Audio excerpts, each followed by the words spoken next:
There we go. Oh, we're live. Okay, awesome. Hey, good afternoon, evening, morning, wherever you're at in the planet. I'm not judging you. Welcome to the Tripp Smokepit. I'm Tripp, and this is my buddy, James Corbett.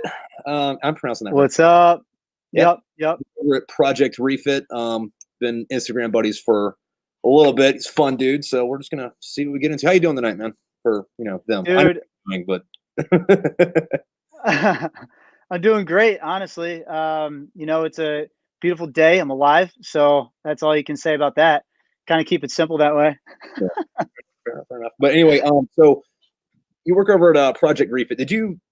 I know you're one of the founding members. Did you start that, or was that your idea, or did you just like come into it with something else? Or can you tell us that story? Yeah. That's actually a great question. So my background is so I had an idea to connect communities like a while ago. And it didn't really work out because it was too broad. It didn't focus on anything. And the idea of it behind it though was start at a grassroots level, and you can help people communicate a lot clearer, a lot better. And you might be able to help people actually get to know themselves again that way too, right? So trying to start out with a positive community that can really support each other.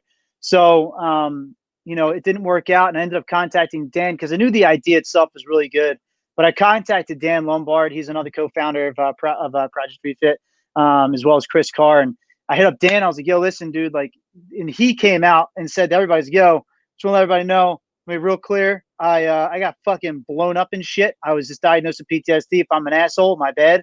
I really want to get better. So I'm just gonna lay it out there. Like present myself as is." So that was super cool of him to do that, and I really respected that a lot. So I was like, that's a cool dude. So I contacted him. We were like acquaintances, friends, and that's why I was able to reach out to him that way. And then we ended up just talking about this thing for one night, like more and more and more and more. And we came up with this fucking crazy idea that's not too crazy, but basically bringing camaraderie back and really focusing on the camaraderie piece to combat isolation, so guys don't feel so alone, and kind of connect the whole military community first, and then we expanded into first responders because we recognize there's so much crossover. So we ended up launching. We actually just launched it this week. Project Refit Blue Skies. We got to fix the admin platform, which is getting fixed right now, so we can put up your podcast, your books, and all that shit too. By the way, so yeah, it's launched. We just launched that bad bitch. Yeah. Dude, congratulations. I knew you guys were talking about that for a long time. Yep. Yeah, we were able to accomplish it. But now it's like we got to get the funding for it. We got to get everything done. So that's the pain in the ass part, which is the hard part, but it's also the fun part. And you gotta remind yourself of that. So yeah. Dude, what's that? I said the best things always require a lot of work, and I'm sure that for every ounce of sweat in there, you're gonna save a pint of blood.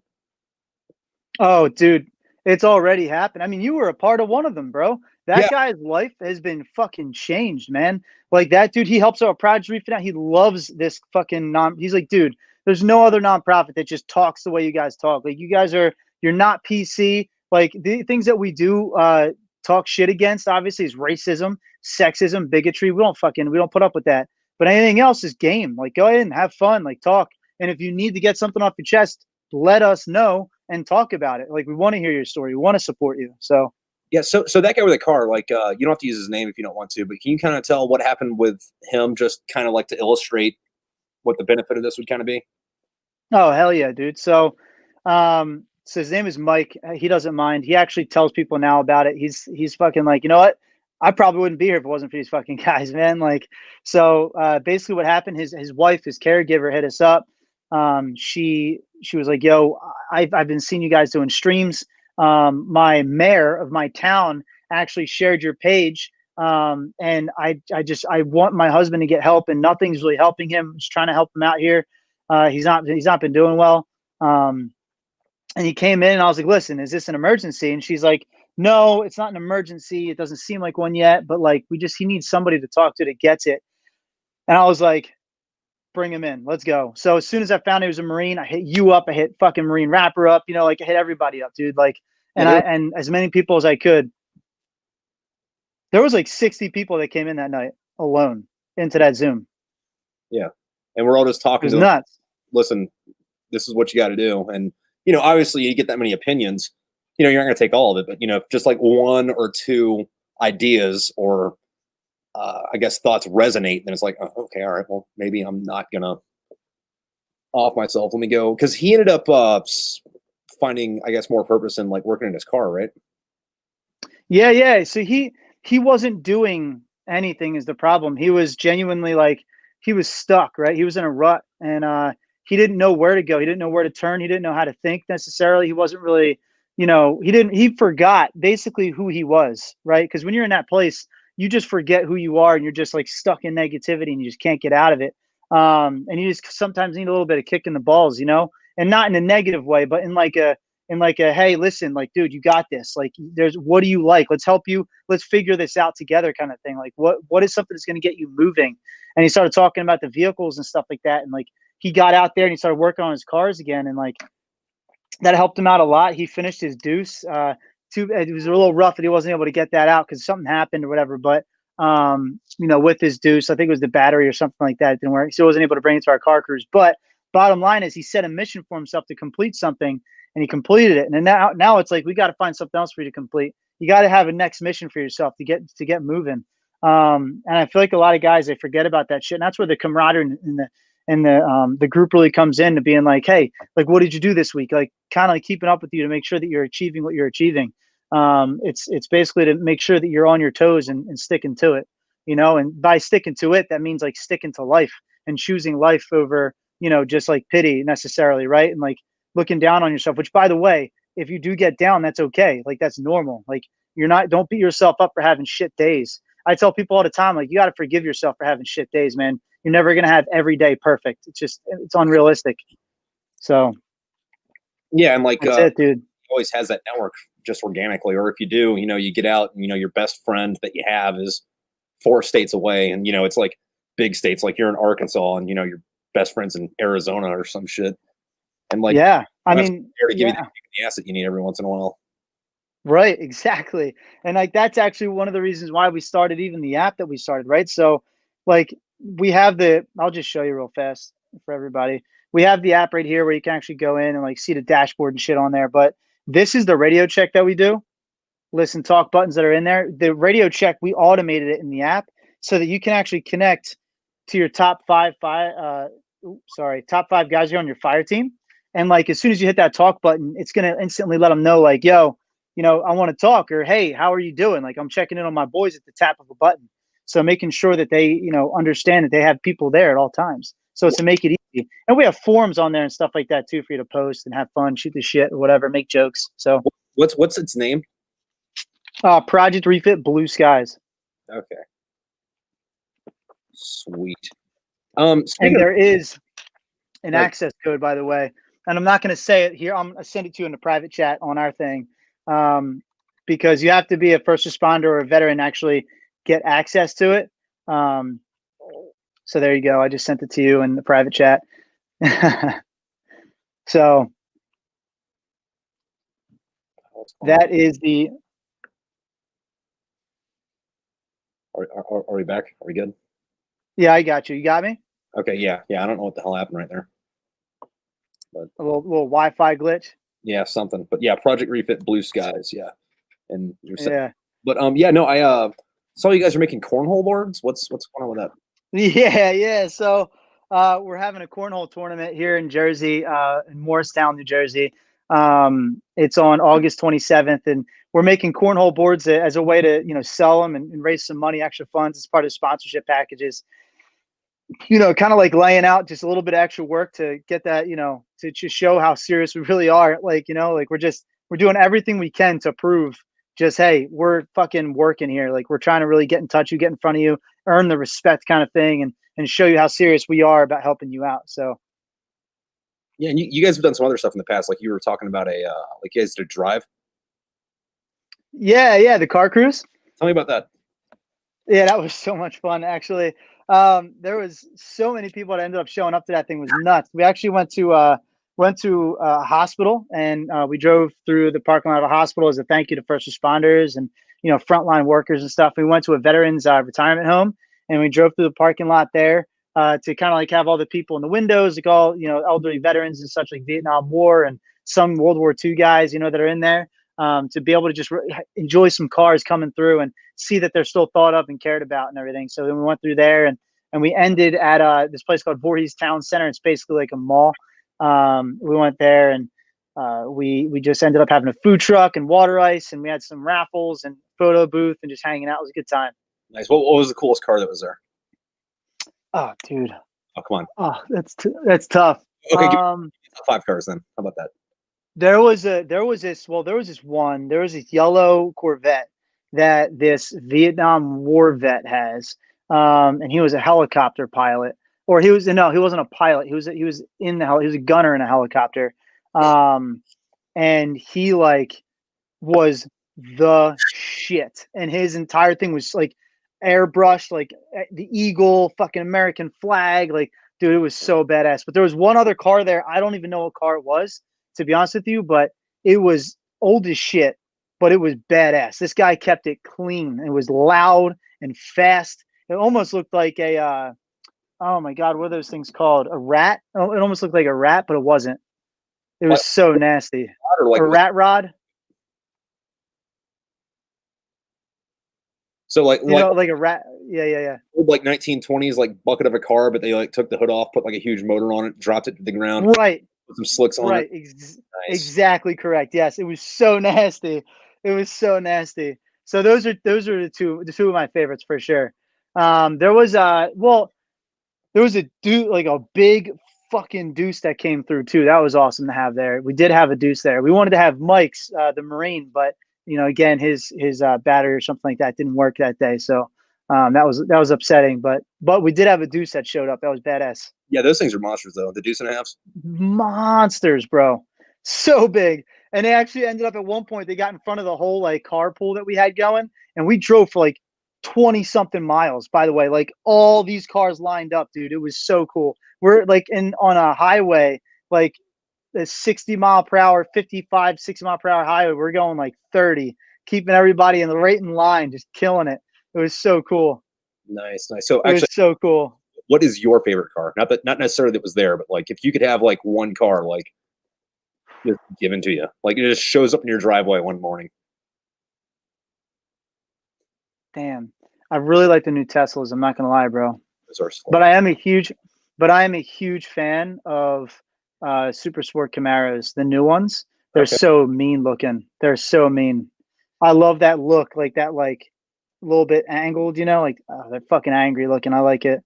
Well, and they put the grill in the right place too, so it looks like it's coming at you. Like exactly, I love that shit. Like just bring it on. Like I can definitely play some of my metal music, like rocking out and that shit, dude. It would just fit. Dude, 100%. Fucking therapeutic about driving 120,000 miles an hour, just blaring whatever it is you're in the fucking mood for. Like, and it doesn't even have to be. God, yeah. Like if you're trying to feel like a badass, that's cool. But like if you're just having a bad day, like just like speed through the desert listening to Lana Del Rey, like just challenging yourself not to fucking cry, just like. I had a 98 Corvette for a while, and that thing was fucking monstrous. Like it was like lowered almost to the ground. I think it had like 2 inches of clearance. Had an extremely okay in it, and I want to say I probably put 40,000 miles on it in the course of 2 years. Oh my God! Yeah. Wow, why? I mean, granted, I drove it across the country twice, but Okay. That's why. I was like, that's a lot of fucking miles. Well, still, even then, that's only 2,000 miles, 4,000 miles, maybe. Fuck, I don't know how big America is. But like I also had it like when I was out in Tornado Palms, and there's nothing to do out there, so I'm gonna go spend the weekend in Vegas or Los Angeles and just driving back and forth. Yeah, good. That is cool as shit, though. Did you? How long did you have that for? I think I had it about 2.5 years, maybe 3. Okay. So, no, because I got it in 14, got rid of it in 17. Yeah, so 3 years, and okay. I replaced the rear end on it like 3 times because I was just abusing the shit out of it. And it's funny because I sold it for what I bought it for because right. I was like, it's starting to go out. I was like, I could feel the rear end was going out. Like if you didn't drive that car that much, you wouldn't know. But I just felt it in the stick, and then I was like, all right, this has got to go. I'm gonna put you on Craigslist, and then like some dude from like came in from Arizona to buy it. This 50-year-old dude with his like 20-year-old girlfriend. This is my first used car I bought. I'm like, oh, well, it's in really good condition. You should give me this for it. And he like doesn't even haggle me. He's just like, all right, yeah, man, that seems fair. Let me drive it around for a little bit. So we're driving it around. He's like, okay, all right, yeah, this does this, this is that. That's where all this stuff is. Like, okay, well, here you go. Just gives me, 12 grand in cash and fucks off. I'm like, I'm with that in about 3 months, buddy. That's awesome. So you got rid of it for a good payday. Yeah. Well, the other thing too is like I knew I was getting out of the Marine Corps and moving up to Pennsylvania, and Yeah. I needed something that would do something in snow. You know what I mean? Oh, yeah, that makes total sense. 100%, dude. Up here in the East Coast. Yeah. Which I like it up here, but you need something for the snow. Like You definitely need something for snow. yeah, and it weirds me out because like I bought a Wrangler, right? And I've technically that would have been my third Wrangler, but I bought one brand new, and I get up here and everybody has like sedans, and it's like, you guys live here, right? It's -40 or it's -20 in February. Do you guys get these cars so you don't have to go to work in the winter? Like, am I the only one? Like, listen, there's places I'm gonna need to be. 100%. You're not wrong, though. You're not wrong at all. Like, Hmm. it makes no sense, actually, now that you're mentioning it. Like, why do we get sedans all the time? We need four-wheel drive. Actually, global warming's changing that. Just kidding. Kidding. Jesus. Oh, my God. Before we get into that shit. Oh no, let's get into that shit. But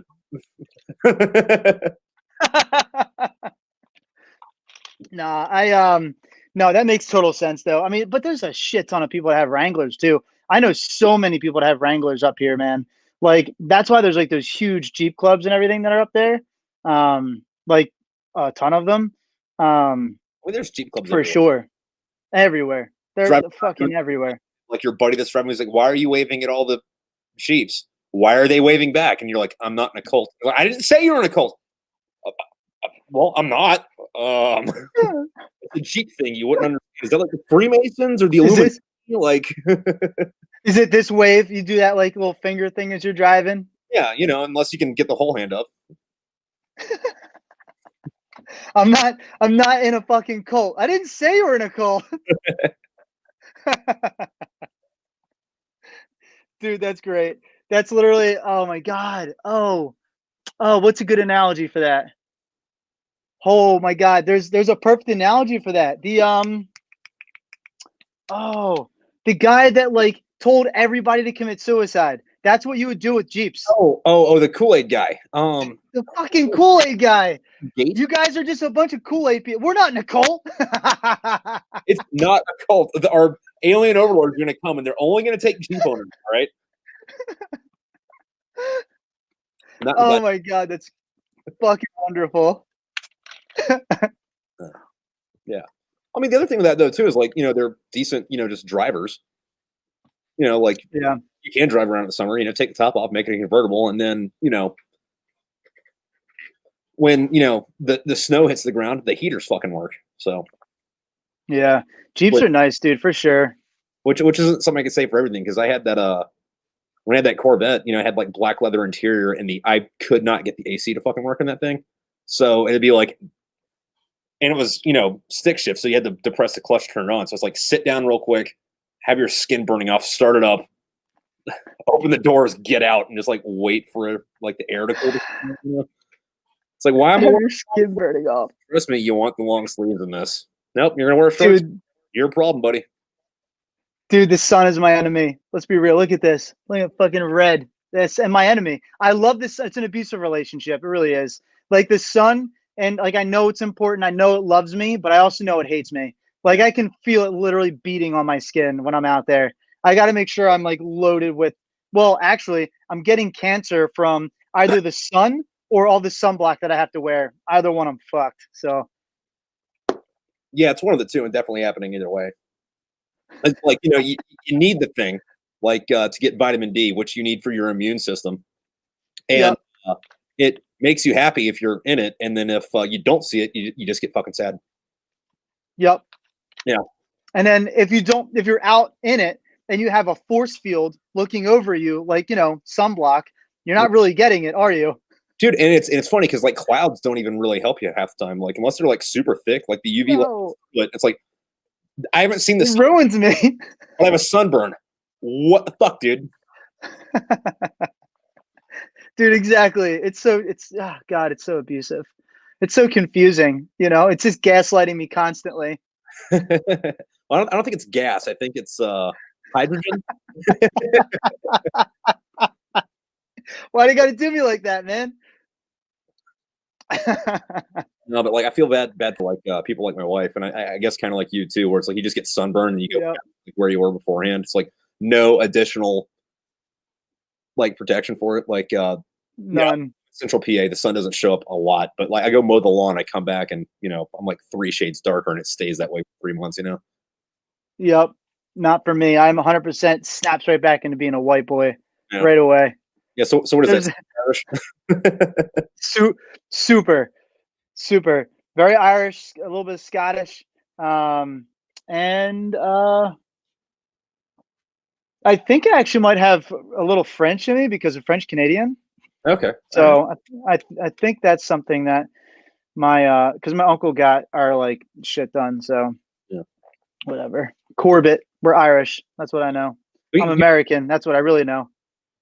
but what's funny about that though is like people in like mainland old Europe, like Ireland, Scotland, France, Spain, and all that. They had a light complexion, but they would still have brown hair and blue or black eyes. And then the Vikings showed up, and they're like, "All right, so I'm going to impregnate you, you, and now the Scots Irish are known for being redheads because all that came from Yep, in Scandinavia 3,000 years ago.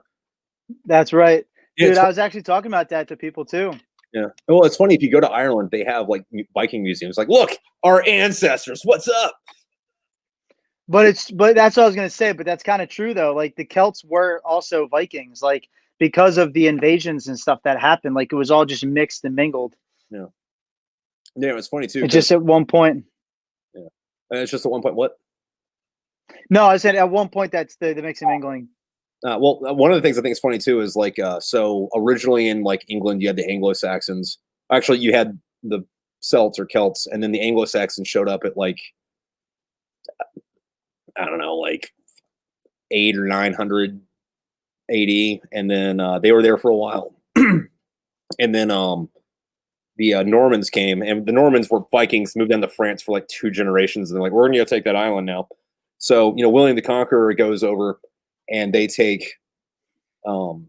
They unify England. So like William the Conqueror, first king of England, was from Normandy, so French Viking guy.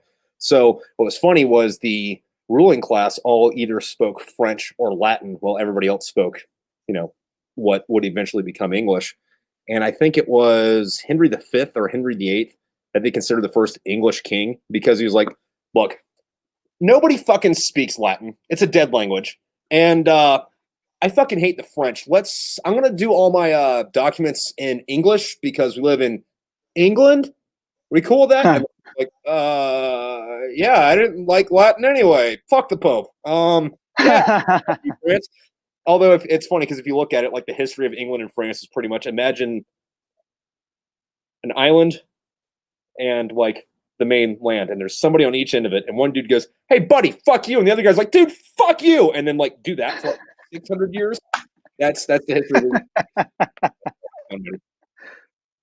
It really is too, though. You know what's cool shit? All right, so you're gonna like this. So I went to so it's Menorca. I think it was Menorca because Majorca is the bigger island, but there's an island right at the it's like women. Somebody's commenting right now. That's a little fucked up. But we had the opportunity to walk along this island, right? So it's right at the mouth of the Mediterranean. I think it's like one of the main islands right next to Spain, and actually ends up becoming a strategic strong point for the English, the French, the Spanish, of course, as well. And like there's forts all over this island, man. And I mean, like you can see battles, like the entire. There's one part of the island where literally the entire side of it was just like destroyed, and you could see pipes running through, and there was actually like underground cities that were getting bombarded by I think it was the English that was doing it at one point, that ended up taking over the island and never built it back up on that one part, because they just left the destruction and never built it back up. So you see these pipes coming through, pools, steps, and stairs, and dude, it's amazing looking, and it's really cool too because pirates actually at one point also had that island as their strong point too. Like the larger, obviously, pirate, like the hordes or whatever the fuck you would call them, crews, just like literally ran that shit for like years at one point. And that's when the English ended up coming and, fucking them up. In all reality, when you think about it, the way the United States operated at one point before everything, kind of like pirates, right? They said, fuck you to the king, and like, just like created their own colony. So, hey. Yeah, no, but like, rich pirates. Yeah. Well, I mean, yeah, because everybody likes to group all the pirates together, but there was Chinese pirates, there were Barbary pirates, everywhere. Most of the time when you say pirates, you think of guys from like 1680 to 1720 in North Carolina that we're just going to say is part of the Caribbean because they would sail down there to like hang out because there wasn't like a wall down there. Right. But yeah, no, going back to the British though, it's in the Med, it's funny because I don't know if you know what Gibraltar is, but it's this little like 3-mile peninsula in Spain, but it's been British sovereign territory for like 300 years because like they had some war with the Spaniards back in the day. And like, yeah, this is right by the edge of the Mediterranean, and we're going to control the waters. So we're going to put like 1,000 dudes here, and you can go fuck yourself. You got nothing to say about it. Like they held it like even through World War II. It's like if you look at a map of Spain, you can't even see it. It's that small. Like you have to like zoom all the way in. Like it's smaller than most. So, that's so fucked up, isn't it? That is just so. That's like, yep, we're here. We're not gonna fucking give it up. This is ours. Yeah, and then it's funny because like then I'll go and like upstairs when my wife is watching like the Great British Bake Off or whatever, and like they just have like the most absurd people on there, and it's like, how did these fucking people conquer a quarter of the planet? Like they fucking down since then, Dude, holy shit. England's, dude, their empire was insane. I mean, not that I have anything against them, because like every British person, not every, most British people I've met I fucking love. So I mean, it's just the ones you see on TV. Hell yeah. I'm sure they say the same thing about us. Like they'll watch like 24-hour news cycle of us just bombing the fuck out of every other country on the planet. Next channel up, it's Kim Kardashian, and they're like, these are the same people. Literally. Right. They have to, dude, they have to fucking have that bullshit feeling for sure. Like, everybody looks at America and they go, fuck them. Like, they don't even know us. Yeah. Like, you just see what the media shows you. That's the same problem with a lot of bullshit, man. But I think that's why the internet's so great. Well, because you can like get to know people. Yeah. People you never actually fucking meet. Right. It's just so stupid. But that's like I don't know. I really think that the internet's going to be the great like fucking equalizer, to be honest with you, man. 100%. It is, and I'm going to tell you why it is, or when I came to this conclusion was like, especially after the rise of like YouTube, because like YouTube's been around since fucking 2005 or 6, but it didn't get like big up until like maybe 2011 or 12. Yeah. Like I remember back when it was competing with Google Videos, which isn't even fucking around anymore. But the thing with that though is everybody put their shit up there, and now we don't have to find it on TV or on the radio. And excuse me. Even before that, you'd be watching when they do this. TV kind of fucking sucks now. Music is fucking terrible. And then it turns out that music and TV isn't terrible. Just what you're seeing is. So you go on YouTube and it's like, oh, these people that aren't signed, they're just doing their own thing. This is hilarious. This band fucking rocks. Where's their shit? Their shit's on their website and on fucking YouTube. And I guess now on iTunes if you want to download it. Same thing with, I found a lot of really good comedians on fucking YouTube too. Just like, oh, yes. What's up with this? And it's like, oh, holy shit, this is great. This would never be on TV because this is brutal, but all right, I'm in. Dude, 100%. There's so many comedians actually. I really like comedy a lot. I can't just like spit off comedians off the top of my head right away, but like I do love, there's actually one guy in particular, he's young as shit. And he is, I think, going to be. There's two of them. Stevie Emerson. I think that fucking dude is hilarious. And then not Trey Kennedy, but oh my god, I'm gonna look him up right now. I fucking love this kid. He's so funny. Well, while you're But looking, yeah, so I was gonna say, but like I genuinely agree with you. Like especially with the comedy and music and all that stuff, it's the game is being completely changed with that kind of shit, right? Because guys can literally, if they're good at networking and they're good at creating content, like they're going to be able to get their name out there and like network together. And then these groups of people that are like really good at marketing can add and also not just good at marketing, but actually come up with funny shit and they're actually funny. well, the other thing, Like people will see them. you don't even need to necessarily be good at marketing. You just have to be able to make something good enough that people will click the fucking share button. Yeah. Yeah. Well, right. That's creating so basically you have to create good content, right? Yeah. Like you have to create things that people actually like, which is at the end of the day, modern day good marketing and to define it a little bit better. But you're totally right. Like that is what you need. You need to be fucking somebody that you can talk to, somebody you can actually people actually want to look at and listen to. You know what I mean? Like that's and also holy shit. Let's talk about this for a second. Like the future of politics, bro. Oh my God, our generation, it is going to be a shit show. Like people are going to be pulling up. Like, did you do this back in 2000? And like, were you partying here and smoking your doobies and like whatever the fuck they want to say? Like, oh my God, it's going to be a shit show. I only think we actually have maybe about 10 more years to have to fucking deal with that. And then like when the boomers start dying off, millennials and generation Z will be bigger than them. So, like we're millennial age, right? Like everybody that bitches about millennial is talking about Generation Z, but people have been bitching about young people since always Cain and Abel. Fucking always. Yeah. So like once people who grew up at least kind of with the internet start voting, actually start voting instead of like I support this guy and I'm going to share the memes, but I'm not going to take my ass out to the fucking polling place. Right. And things will change a little bit, but until then, we got the current political fucking state we're in now. Oh, dude, it's an absolute fucking shit show. I mean, like it's interesting for sure. But hey, you know what? The economy is trying its best, and we're trying to stay alive and survive, and that's all I know. Go America! And Love like it. even with like the economy, I guess crashing as it's doing, we're still doing pretty good for it being as bad as it is. Yeah. I'm still waiting for the major slip, to be honest with you, though. Oh yeah. I mean, it's. I hope you have guns and gold.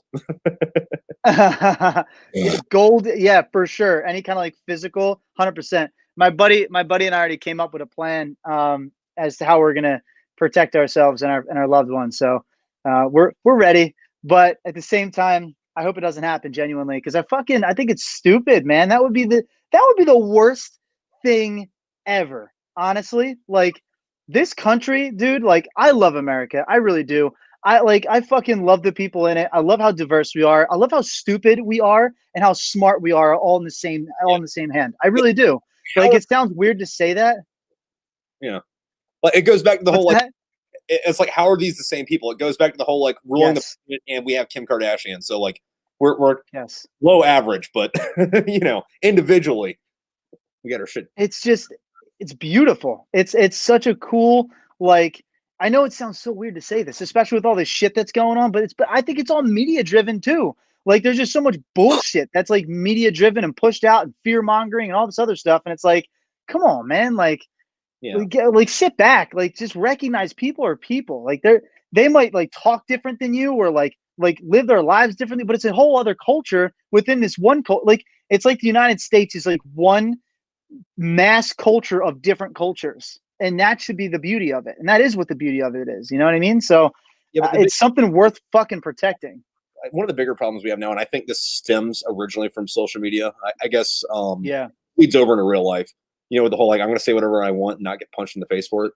But it's like, oh yeah, you and me agree on absolutely everything, and we're passionate about everything we agree with, except for you like strawberry jam on your toast, and I'm a grape jam guy. So fuck you, fuck your family, fuck your state, and you know what? Fuck America because you put strawberry jam on your toast, you fucking heathen. You know? It makes no sense.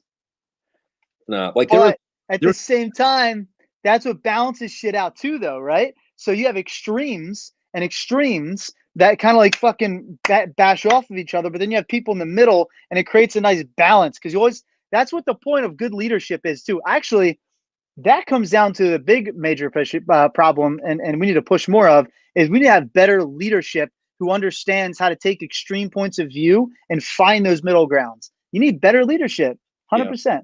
And like I don't necessarily think that that's views driven as much as I guess cultural understanding. Like if I was in charge, one of the things that I would implement would be like you can't be in public office after you're 70 years old. Oh God, dude, fucking love it. I mean, because like Love it. you're detached from After like 60, actually, bro. I Well, think even like 60. if you're in good health. But the other thing though too is like if you're 70, That's fair. That's fair. you know, president or Congress or mayor or whatever the hell it is, at 70, you're gonna do what you do, and then you're not gonna have to deal with it once you leave office because you got like 2 more years, you're gonna fucking croak over and die. So you can just like shit up all you want, and you're not gonna fucking live with it. What's it matter? Right. You're literally not dealing with it at all at that point. That's a good point. I think there should definitely be like the idea of term limits, especially at such a high level of office. Like if you're a politician, you reach that high level of an office, dude, like jeez. I mean, you reached a pinnacle. You fucking did it. I mean, like if you're in Congress or if you're like, I mean, think about this, like the example of AOC, right? I'm not talking about her personally. I'm talking about her age only right now. But like even with her, like she's so young, she could literally be in office for the next like 50 fucking years. Yeah. That's crazy. Yeah, and if That's you look crazy. what people get done in office, like a lot of people in Congress don't get a lot of shit done actually their first term. So I would say for Congress, maybe 15-year term limit, like cap. But like that's like if you get reelected at year 14, cool. You get to stand for another year and then you're out. And the other thing too is the fucking Supreme Court, like that does not need to be a lifetime thing. Like that should be also 10, maybe 15 years. Interesting. Why do you feel that way? That's actually the one branch that I'm a fan of. So think of it like this. I guess to use Ruth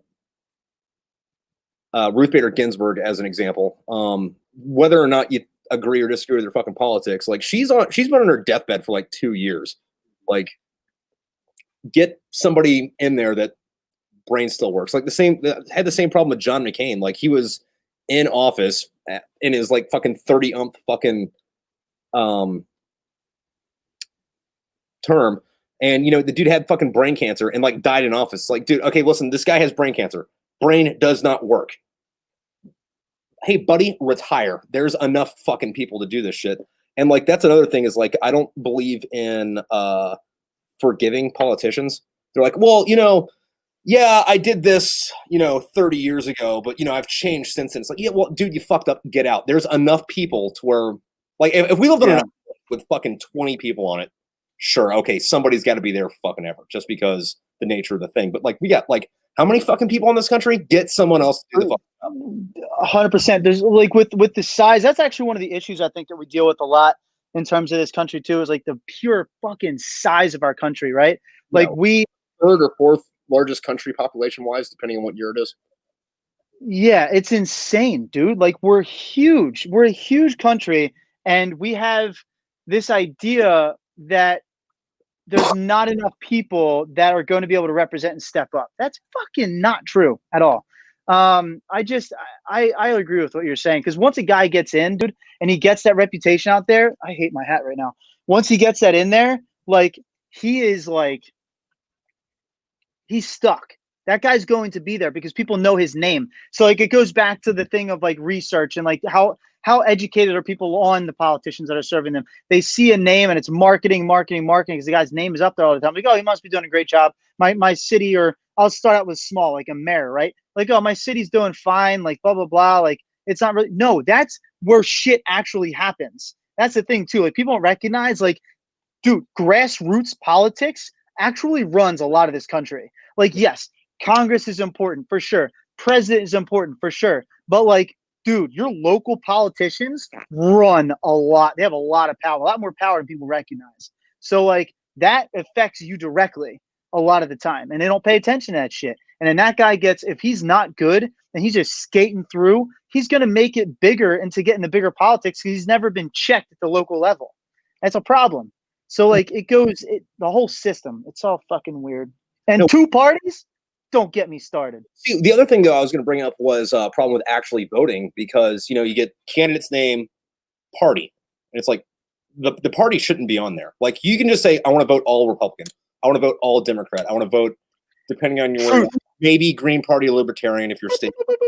Like no, it shouldn't be that. You should name. Like no fucking party affiliation or fucking whatever. Just that's whoever I want to vote for, punch my little thing or press my buttons. So. You're right though. I actually think that's actually another good analysis, dude. I appreciate that thought a lot actually, where it's like, oh, you have to actually know who the person is. You can't just fucking go in there and be like, oh, Republican, agree. Because what if it's a Democrat, agree? Because what if it's not? Like, what if they have like one thing that you agree with them on and everything else is fucking different? Yeah. And actually goes against everything that you believe in. Like, but you don't know. You're just fucking voting based off of literally a party. Yeah. And then the other thing, it makes no sense. I think that we should have at least 4 parties overall. Like, because like what we have now is we have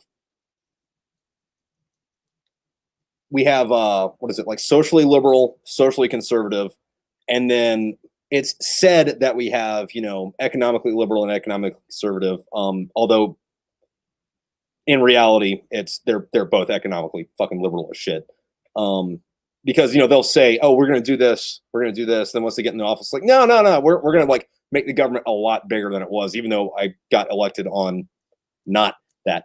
But why don't we have a party where it's like, I'm going to be socially liberal but economically conservative, or I'm going to be socially conservative but economically liberal? It's like if I hate taxes, like guns, am super pro-abortion, and I like to do drugs, like what fucking party do I go to? You don't, because fuck you, you're not represented. Yeah, I mean, you could make the argument that like a fiscal conservative who leans social on like a social side, where it's like the example that I've seen people give, like very basic, like, oh, I want to smoke weed at my gay friend's wedding with my fucking AR-15, that fucking example. That shit's like a meme that goes everywhere. But the bottom line is it's a good representation of like how I think we were talking about millennials before, how like most millennials like believe, and even younger, right? Like that is the future in a way, like, because who gives a shit what you do in the fucking room, like with the people that you care about, you love, whatever the fuck, right? Like go have fun. Are you gonna make me uncomfortable? No, I don't care. Go do your thing. Like I don't even see you. I don't even know you, right? Like whatever. If I'm out at a bar and I'm talking to you and like you're cool. That's it, right? Like what you do in the privacy of your own home, go ahead. If you're not killing people, of course. Like don't be like a murderer and shit. But like, dude, it just, that kind of thing makes no sense to me. And then the fiscal conservative side is, lower taxes, smaller government, make sure the money's going and being filtered into defense budgets, and maybe even helping out with space programs, because that is the future of military in general, actually. So still military expense. But then again, privatizing it, I love that idea. I love that we're doing that, because it's going to speed shit up. It's going to lower the cost, right? So the fact that rockets, what's that? Competition drives everything. Everything. It drives also prices down 100%. Like that's the thing, right? Like it just, it doesn't make any sense. Well, the other thing, about you can only be in public office more than 10 years? I don't know about that, but go ahead. Sorry. I'm reading some of the comments that are coming in too. Oh, yeah, sorry. They haven't all popped up for me. The last one I got says Bruno. I don't know who Bruno is. Bruno is, he's from Project Refit. Oh, okay. All right. We got a vocal minority. We millennials are the main culprits. We are the internet. He also said, guns and food, fuck gold. What exactly are you going to do with gold? Well, you can trade. People love gold. Yeah, no, but what I was going to say with the party demographics are fucking stupid too, because like there's a certain social expectation for who you are that goes to who you're going to vote to. Because, like, you know, if you're like, Oh oh, my hey, God. listen, I'm gay or I'm black, well, then it's like, well, obviously you're going to be a Democrat. But like, and maybe this is me. Every black, I'm sorry, not black. Every gay person I know also has like at least 3 guns, and most of the black people I know are conservative. So it's like,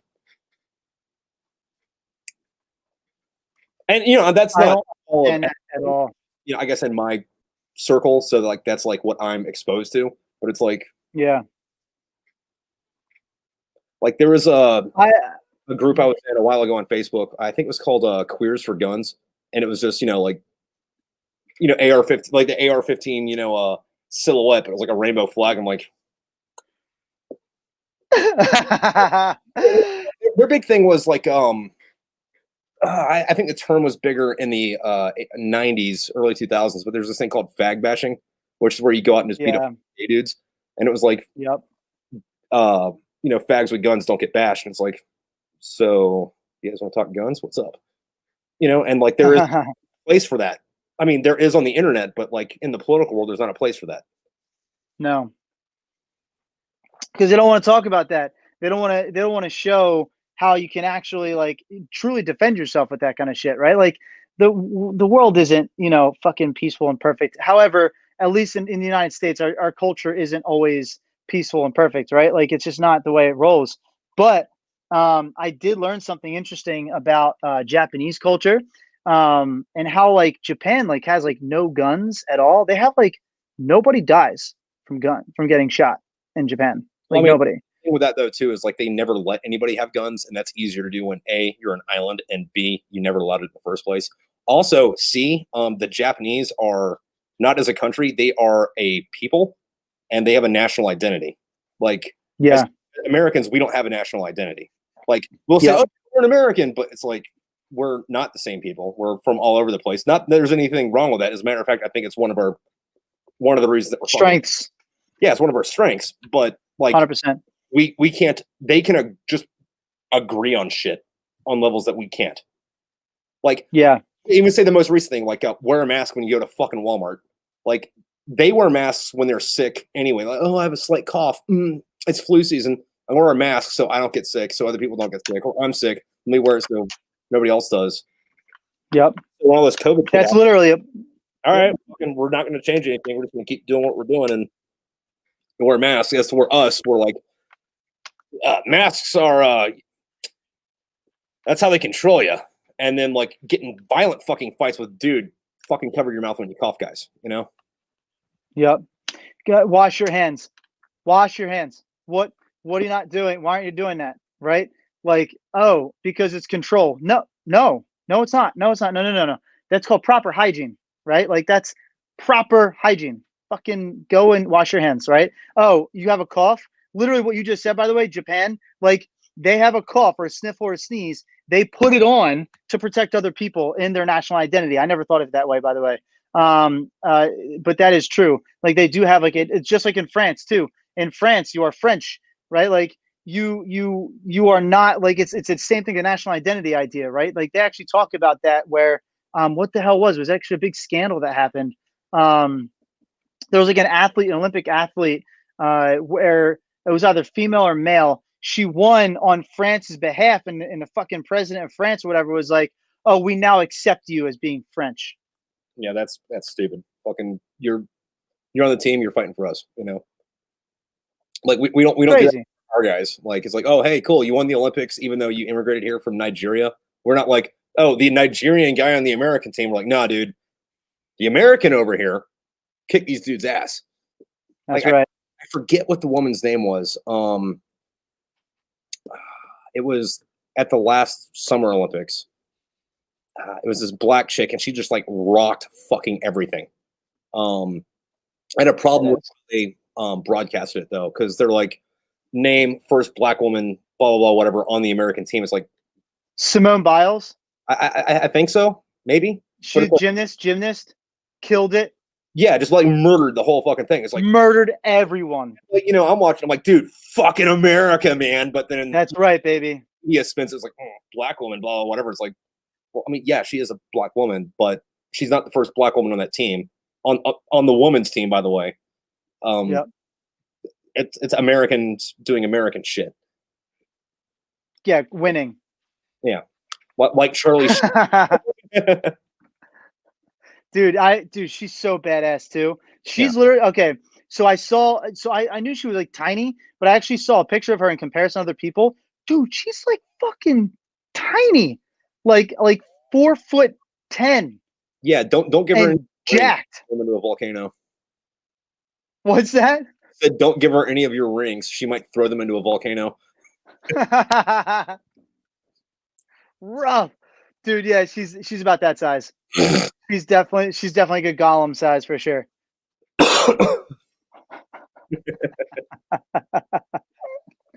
Dude, that's great. No, but she's a badass, dude. Straight up badass. Yeah, and like nobody did that for fucking shit. What was his fucking name? I was watching a Michael thing. Phelps. No. I was watching a thing the other day, and it kind of like made like weirded me out a little bit. I was like, "What the fuck?" And, in retrospect, half of it made sense. The other half of me was like, what?" But no, he was the runner that like fucking rocked the 36 Olympics in Berlin. I'm bad with names with fucking athletes. You know who I'm talking about, though, right? Is he the dude that also went into hang on, I'm gonna look it up. Yeah, he was like there's this really famous picture of everybody doing a Nazi salute except for him. He's just like standing there. Because, Jesse Owens. yeah, so fucking goes to Berlin, rocks all this shit. Fucking before he goes, nobody cares about him because he hasn't won anything. And when he comes back, fucking nobody gives a shit about him because he's black and it's the fucking 40s. But while he was over there, fucking Hitler acknowledged him. He was like, "Oh, hey, cool, all right, the Americans." Jesse Owens. I mean, he didn't like walk up and shake his hand, but he was like, "Oh, well, Jesse Owens won, got it." It's like, well, why didn't FDR do that when he came home? But Interesting. I didn't know that.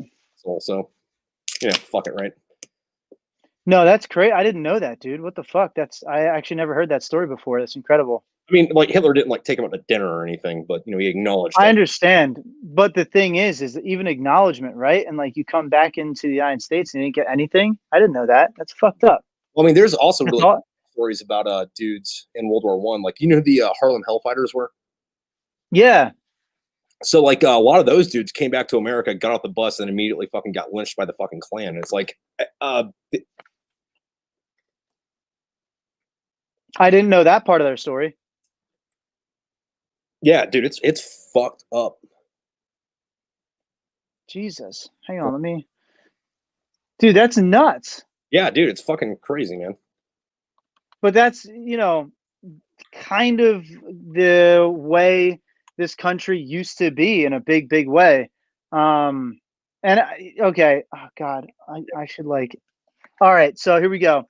So I literally cannot stand anybody that has any kind of racist tendencies. In fact, like I have friends of mine. I mean, we had a guy actually on Project Refit that used probably the one word you should never use in terms of like a racist comment, and he's gone. Banned him, instantly banned him. No longer allowed on at all. He actually told me I was a coward, which is fine. But like, I will not put up with that shit ever, right? And well, I mean, there is a line with it though. Like if it's justified, like you're not going to convince me that anybody in Saudi Arabia is a good person. But I mean, I'll let you spend 5 minutes on Google figuring out why that is. Yeah, Saudi Arabia is rough, especially towards women. Is that what you're referring to? Yes. That is like, oh, you want to learn how to read? I guess I'm gonna have to burn your face off. It's like, yeah, let's just erase that whole fucking country. Acid attacks are rampant actually around that whole entire part of the world. And in fact, I think there was actually some acid attacks that occurred in England as well amongst that culture and unit. But anyway, so I'm not here to bash that. I wouldn't want to start that fucking light. You know what I mean? But in terms of what's getting better, I genuinely believe the United States 100% is getting better at recognizing we are just people. right? I think that is something that is getting better and better and better. Like you look different from me, but you are a person. Yeah, no, and You that's what know, I like I, look to the news for. Like, if you look in the news, we're the worst we've ever been. But if you like go outside and talk to your fucking neighbors, and look at data. yeah, it's weird, right? Hmm. So there's a great book, Enlightenment Now. It's a phenomenal book, and I would honestly recommend anybody to read it. Look, It's it's something I'm still working on, actually. It's by Steven Pinker. Uh, it's literally like 2,000 fucking pages long or some shit, but it's an incredible book. This guy literally makes the case for how the world is getting better, literally by the numbers, and we need to stop pretending like it's fucking not. well, one of the other things, though, if you look at like both America and in the world, it's a lot less violent than it ever has been, and violent Yep. crime. Like, I think crime is a little bit up right now than it was, like, say, in the fucking 80s or 90s, but violent crime overall is the lowest it's ever fucking been. Yep. And then people are like, "Oh, well, cherry pick. Let's look over at Chicago." Well, God, one of the things that goes into that, though, too, shut up. we don't have people going over to the next neighborhood and like killing everybody to steal their food anymore, like it's the fucking Middle Ages. So, Right. you know, it's kind of weird how much the availability of food will quell violence. Yeah, it is amazing. And wait, you know what system developed that really well, or like allowed that to be developed? Uh, Capitalism. oh, yeah, weird how that works, right?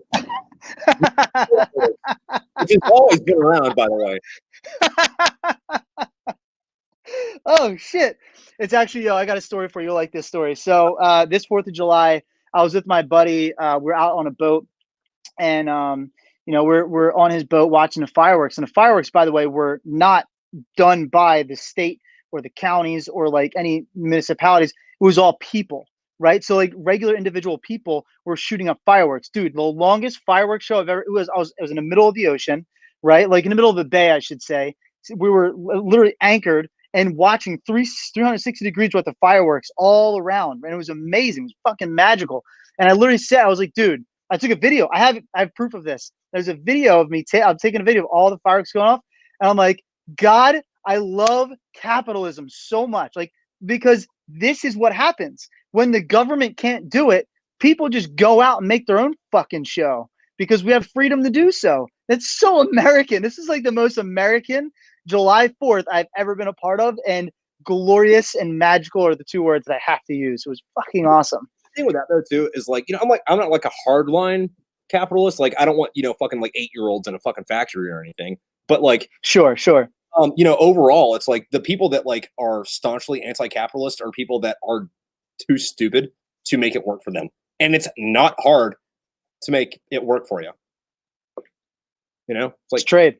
figure something out, do it. Like, figure out something to make and sell, do it, or go get a job and do it. And then people are like I do think the minimum wage needs to be fucking raised. Yeah. I Because can see that. look at when it came out in what 74 or 72 when they like initiated it. Yeah. The modern equivalent to that, if you adjust for inflation, is like $30 an hour. So it's like, well, I mean, can we at least keep up with fucking inflation? Yeah, but like after that though, like fucking not to be a fucking absolute asshole, but natural selection's a fucking thing, and everybody's complaining about the world being fucking overpopulated. So either we need to start letting people die, or we need to turn to cannibalism, because that would also solve the world hunger problem at the same fucking time. You're so fucking savage. Or anything, and we're gonna eat you. Sorry, buddy. We're gonna replace Gordon Ramsay with Hannibal Lecter. It's for the good of the species. So savage. Actually somebody's commenting saying, I know World War One guys got snubbed, but I thought Owens and the other medalists all met with him privately. I think that's the point, right? Tripp, the fact that he met with him privately and it wasn't like publicly stated or something, even if that did happen. Yeah, I'm not sure exactly what exactly did happen. We're talking about Owens, by the way. Yeah. Yeah, Jesse Owens. Like, I'm not sure. Wait, did FDR meet with him privately? I don't know if FDR met with him privately, but like he didn't publicly acknowledge them. So I mean, yeah, I get it. It's the times. I can't like be like, hey, black dude, you did something cool for America because, well, if I say that, nobody's gonna vote for me anymore. But like, fucking, the dude spent like what, 3.5 terms in office, or 4.5 terms in office. It's like, dude, look, people are gonna fucking vote for you. Quit being an asshole. Which leader snubbed Jesse Owens? Hint: it wasn't Hitler. That's so. Oh my God, that is so savage. That is a crazy title. Yeah, It was on me. really fucked It was up. FDR who snubbed me. The president didn't even send me a telegram. So literally, Jesse Owens goes down on record as saying the president didn't even send me a telegram. So I think that's the answer for you. Yeah, which is fucking shitty as fuck. But Straight up. but if you Straight up. fucking FDR was a fucking dirty socialist. So I mean, like, what the fuck do you want out of it? No, actually, I take that back. That's not a fair argument because Hitler was also a socialist. But you gotta do what you gotta do. Yeah, I mean, that's why people like believed in socialism at the time so heavily, is because like, oh, look at the employment rates and everything. Like everybody's employed, and like it's damn near zero and whatever. And like he did like these things, but then it's, oh, but you're government property now, and they're, Yeah. by the way, they're still an elite. They're still an elite class. Yeah, And but some you'll people, never get there. What'd you say? I said everyone's equal, but some people are just more equal. Right. Yeah. And we are your class. Yeah, and also communists aren't people; they're property of the state. That's so there's this guy, God, a drinker. He has a drinking, he's a Marine, he's on a drinking team. God, he's so cool. I gotta find his name. He said that shit to me. I was talking to him on the phone one time. And he literally flat out said to me, he's like, dude, never forget that communists are not people. And I was like, what? He's like, they're not. They're government property. They are literally owned by the government. And I was like, oh my God, that's so savage. I literally never heard that before in my life until him, and I never thought of that until him. So, Yeah. That's terrifying. Think about that shit for a second, because he's not wrong. You're not wrong. They literally own you. Well, I mean, I guess if you really want to look at it, the only actual difference between, I guess, like us and communists is we have this illusion that we're not the property of the government. But try not paying taxes. Fucking see who shows up at your fucking door. Yeah, you're right. Strong point. Yeah. Strong point. Or collect rainwater. See who shows up at your fucking door. And start your own solar farm and like power everything yourself. Yeah, and you can't do that because you don't have reliable energy coming to your house. And if you have kids, then what happens if there's an emergency and you can't call someone to help you if you don't have power? It's my choice. Yeah. But it's not. but apparently, right. But apparently it's not. Yeah. No, That's and I will have to give Karl Marx his credit where credit is due. He did have a lot of valid criticisms of capitalism. His diagnosis for it, on the other hand, was just fucking terrible. Could you remind me of what that exactly is? Stuff like, hey, listen, you're fucking 13 years old and you're working in a factory 60 hours a week for no pay. That's fucked up. Like, you should have some, like, what your, I guess, labor rights are. It's like, yeah, okay, sure. But then he's like, all right, so let me tell you about what we should do with, we should first do this to move on to socialism, and socialism will move into fucking communism. It's like, I hear where you're coming from. No. So I will never forget. I actually will never forget this. I was in a history class in high school, and my teacher said, she was like, "Hey, so I'm gonna blow you guys' mind real quick. In a perfect world,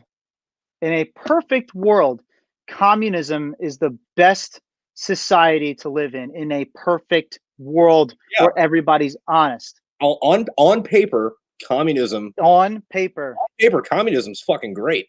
Communism's fucking amazing on paper. It's amazing on paper. But there's right? called a human being, which no matter who you are, Mhm. is an extremely flawed and paradoxical thing that will So, every wrench into every gear. right. And when you begin to bring in morals into the conversation, when you have a moral being that's running a system that's on based on morals, which again looks great on paper, you run into issues and major problems. Actually, you're the motherfucker that brought that up at 1.2 in one of your videos, and you were talking about, hey, we need a moral society, and a moral society is capitalism, because like you literally, it's inherent in human beings. It's Yeah. inherent even in apes and fucking wolves, right? Like they have literal trade-off inside of their own social systems where it's you hunt, you birth, and we protect.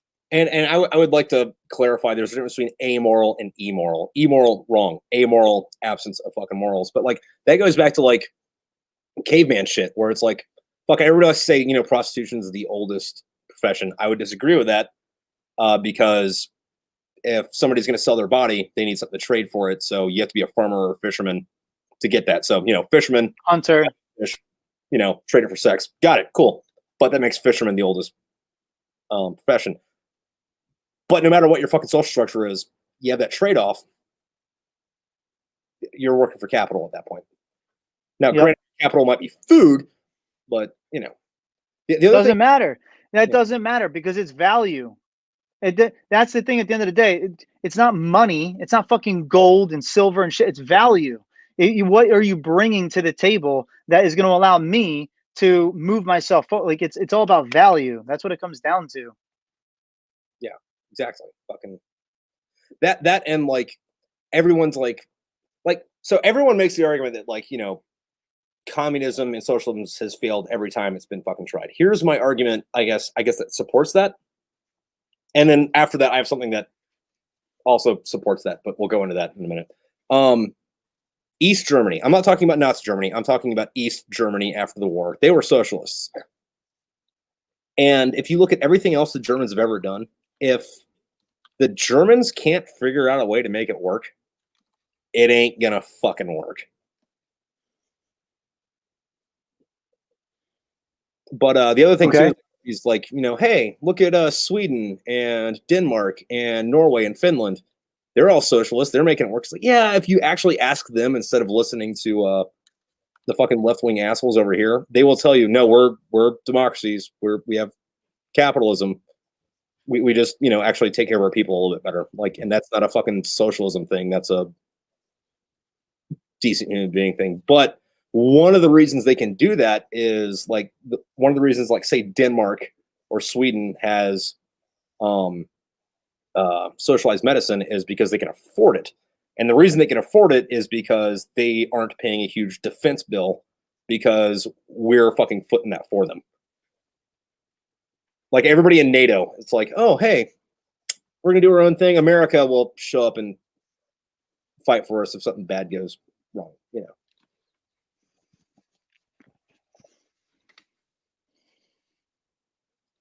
Which is one of the reasons I think we should pull out of NATO because we're the only people that actually fucking do shit. Like we're in Afghanistan, we had this thing, NATO ISAF, so International Security Afghan. Yeah. And there was two nicknames we had that. It was either, so the actual International, ISAF. International Security fucking Afghan Forces, which either stood for I suck at fighting or I saw Americans fighting.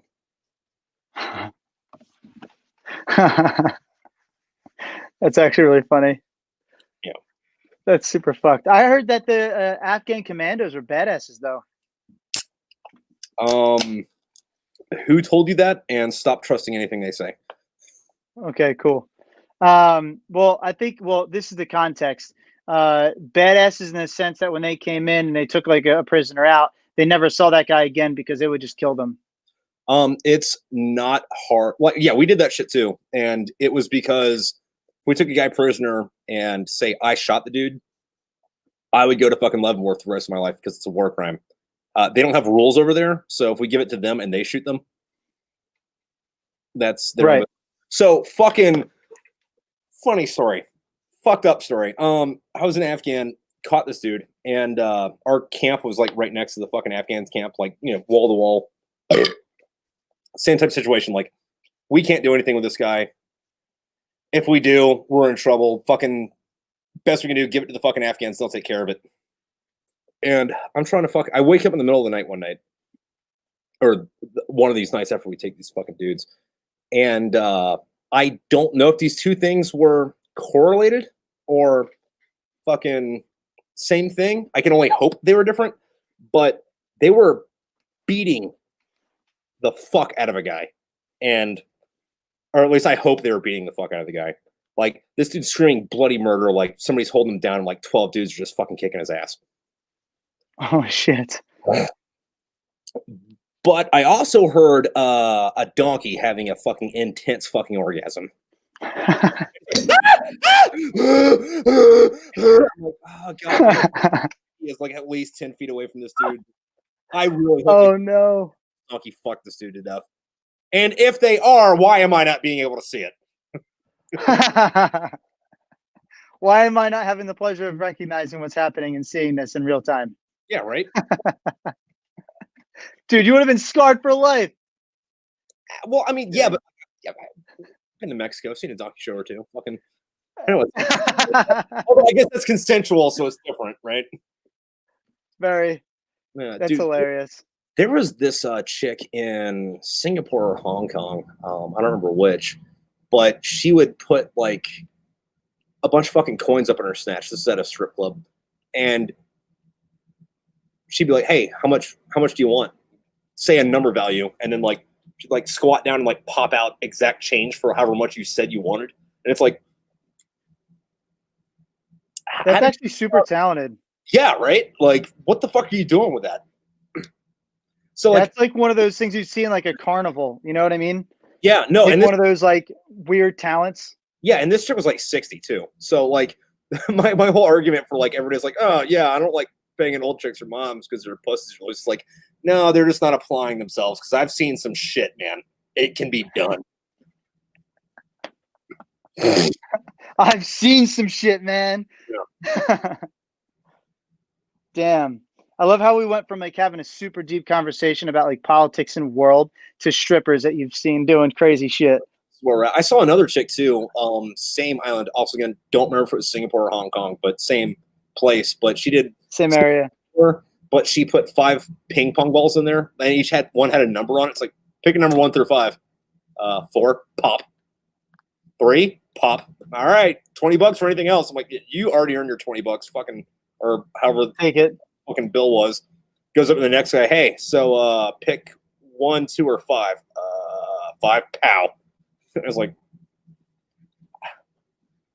that's literally insane, dude. That's what they say when they say that's what they mean when they say evil vagina magic. That was it.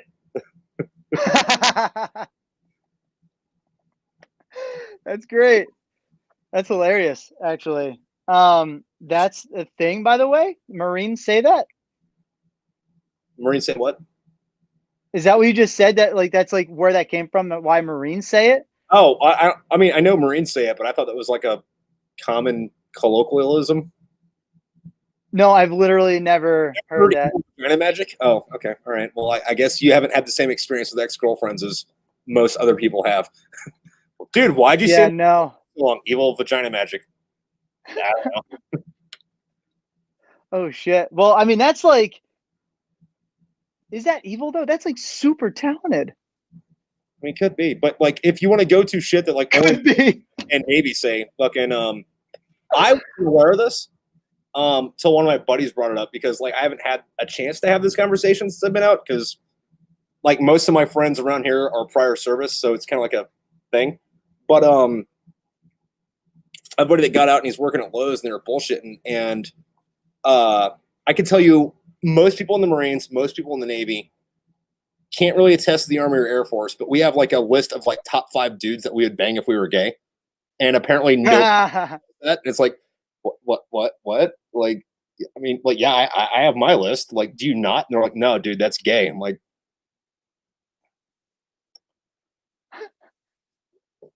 Okay, but what if you were? Well, I'm not. Think about it. It's like, but like, what if? There is no what if. It's not happening. It's like, all right, man. Well, All right, dude. All right. we talk about Mads Mikkelsen or Keanu Reeves or Brad Pitt or anything. Run you fuckers. Fuck. Fine. You have Keanu Reeves on there? Yeah. So I think if if I was gay, like Mads Mikkelsen's up there. I don't know what order these are in. I just know they're all in the top 5. Wait, who? Mad?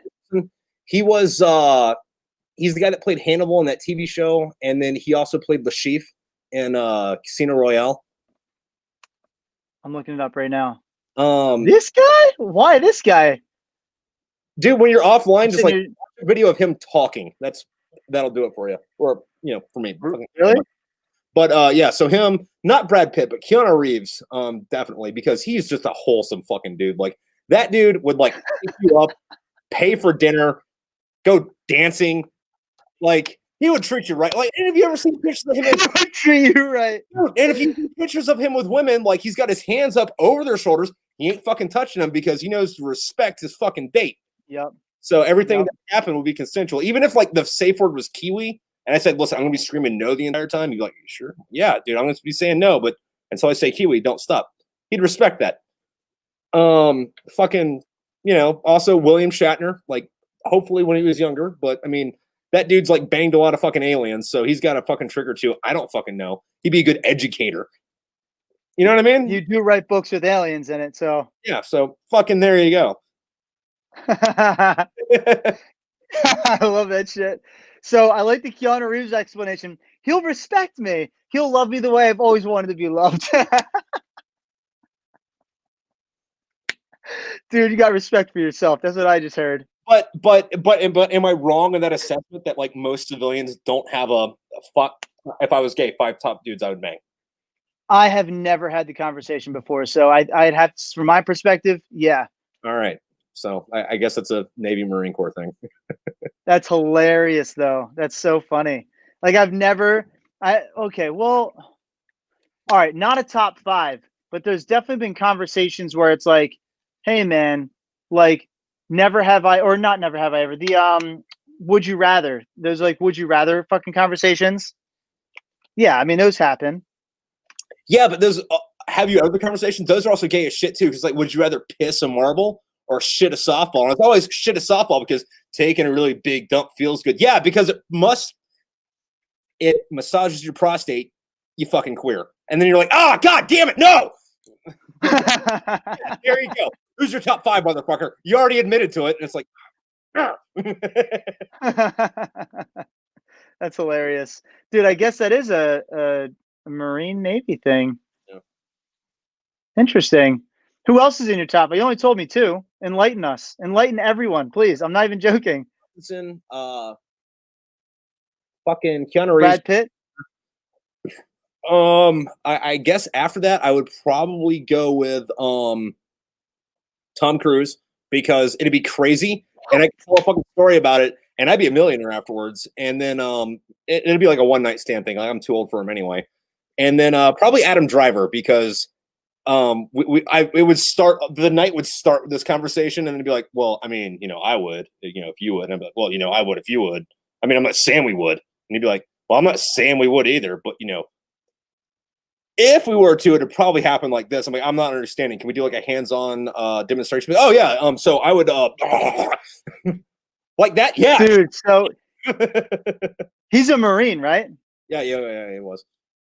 Yeah, he was a Marine. And what does he have, like Headstrong or something like that? The project or something? I know he's got. Is a nonprofit. I haven't looked into it. He's a good ass dude, man. Yeah. Dude, what I love though is like when at the Golden Globes when like Ricky Gervais was just like roasting everybody. Like he's the only dude that's like, you guys all suck. I'm the only cool dude here. And like even Tom Hanks was like, Ricky Gervais is my hero for that, by the way. I think he's definitely one of my top like comedians ever. He's like super hardcore also about animals' rights. So I think that's really cool. Remind me about comedians here in a minute, but yeah, no. What my favorite thing about that was like he made an Epstein didn't kill himself joke, and then everyone booed. He's like, I wasn't friends with him, you were. Oh, Or no, it was Weinstein. It was Weinstein. He was like, I never worked with him. All you did though, shut the fuck up. dude, that was straight. I was gonna say that was straight savage, and I was Savage. definitely Weinstein for sure. Yeah. Straight savage.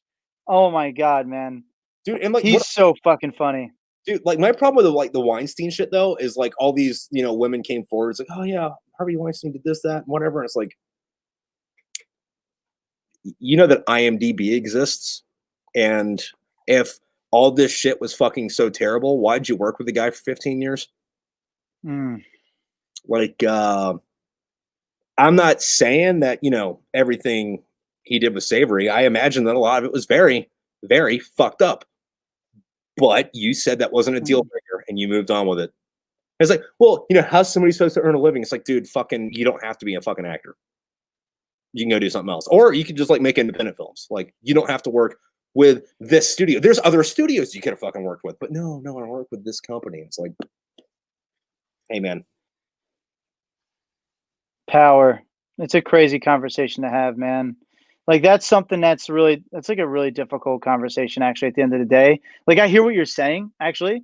And it totally does make sense, but at the same time, man, like it's got to be so difficult because this guy had all the connects, you know what I mean? Like that dude obviously could get you in and get you to where your dream when somebody's controlling a fate of a dream that you've always had, that's really difficult to fucking like overcome and like say like, all right, I mean, like if I just do this one time, like it's got to be that's literally raping a person's fucking brain at that point. You know what I mean? Like you are just feeding off of that person's dreams. Like Right. if somebody came to me, well, actually, I just canceled a person's fucking donation because they were saying some stupid shit or whatever. I was like, "I'll fucking, we don't need your money. Fuck out of here."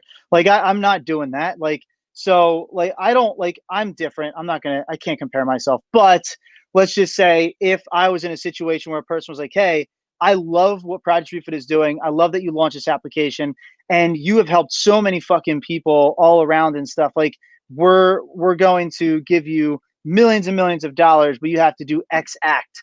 And like it's something I wouldn't agree with. And like, but it's gonna help us save so many fucking guys. Or in this situation with the actress and actor, like, oh, it's going to, help, get you your job, your dream fucking career in acting. And like when a person's blackmailing you and fucking like forcing you to do these things, like, dude, he's fucking evil, man. Like there's nothing, you don't have a choice at that point, you know? Yeah, I'm not saying Well, you do.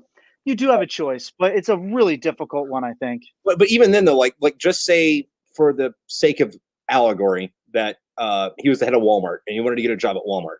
It's like, all right, if you want a job at Walmart, you got to bone me. And if not, well, I'll make sure you never work at Walmart or Sam's Club or Lowe's ever again. It's like, all right, well, I mean, there's still Home Depot, there's still Target. I hear that too. Um, but I don't know if we can use those analogies because when you talk about a career in acting, right? Like where it's so predicated, everything in a big manner is always predicated upon who you know, and like who you're going to be able to communicate with, and like what they're going to be able to give you.